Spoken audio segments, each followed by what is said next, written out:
Okay सुनिए भाई, ये वाला जो क्वेश्चन है, electron is moving on circular path of radius r with speed v in A transverse magnetic field b e by m for it will be.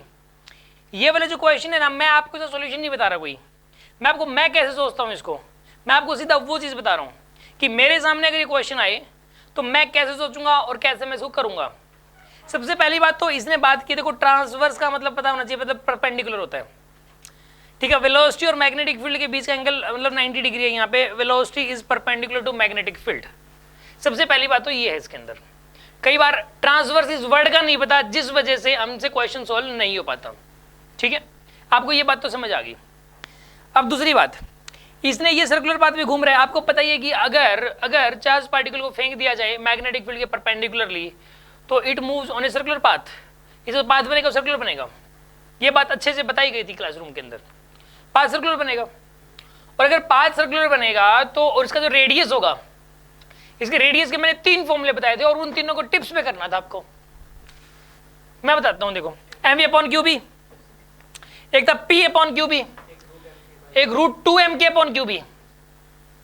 ये radius के तीनों फॉर्मूले टिप्स पे होना जरूरी है कि अगर एक चार्ज पार्टिकल को मैग्नेटिक फील्ड के अंदर परपेंडिकुलरली फेंक दिया जाए तो वो सर्कुलर पाथ में घूमता है और उस सर्कल का जो रेडियस होता है वो mv upon Q B, p upon Q B, √2m k upon Q B होता है।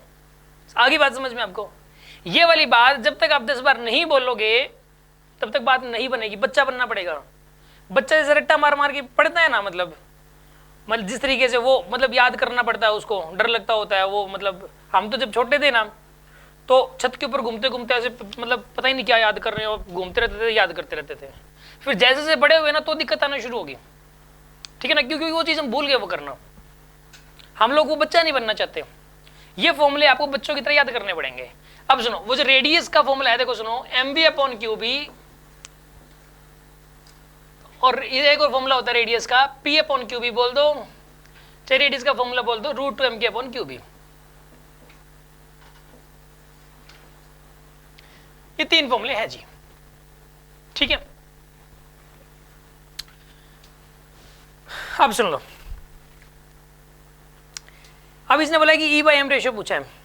E मतलब charge by mass ratio, okay. इसके अंदर एक बात, चार्ज भी तो डिपेंड करता है भैया। और इसने फॉर्मेट क्या दे रखा है? इसने P तो दे नहीं रखा, इसने दे रखा है किस फॉर्मेट में? M और V की टर्म्स में दे रखा है, V और R की टर्म्स में। ये वाला फॉर्मूला यूज होगा क्योंकि किसी भी ऑप्शन में P और K यूज नहीं कर रखा इसने, तो ये वाला यूज होगा। वो तो पता लग जाएगा कौन सा यूज होने वाला है। इसमें ये वाला यूज होगा क्योंकि इसने P और K तो कहीं पर भी यूज नहीं कर रखा। और इसने E बाई एम यानी कि Q बाई एम रेशियो पूछा है, मतलब चार्ज की वैल्यू E है यहाँ पे, तो जो Q लिख लो आप, Q बाई एम रेशियो पूछा है इसने, Q बाई एम। तो B को इधर लेके जाओ, B को ऊपर लेके, V को नीचे ले आओ, ये हो गया M बाई Q। तो जो Q बाई एम बनेगा ना यहाँ पे, उसका पूरे का रेसिप्रोकल कर दो तो V अपॉन आर बी जो बनेगा ना वो हो जाएगा Q बाई एम। और इसने Q बाई एम ही पूछा था इसने, ठीक है ना। इस Q बाई एम को स्पेसिफिक मास भी बोलते हैं, चार्ज पर यूनिट मास। इसको स्पेसिफिक चार्ज बोलते हैं, स्पेसिफिक चार्ज भी बोलते हैं इसको। ये बोलते थे ना कि स्पेसिफिक चार्ज की वैल्यू बताओ, तो भी V बाई आर भी होती है। वो specific charge Q by M होता है। याद रख लो इस बात को, एक वर्ड यूज कर लेगा बाय द वे पेपर में, स्पेसिफिक चार्ज की वैल्यू बताओ। स्पेसिफिक चार्ज होता है Q बाई एम और उसकी वैल्यू होती है V बाई आर बी।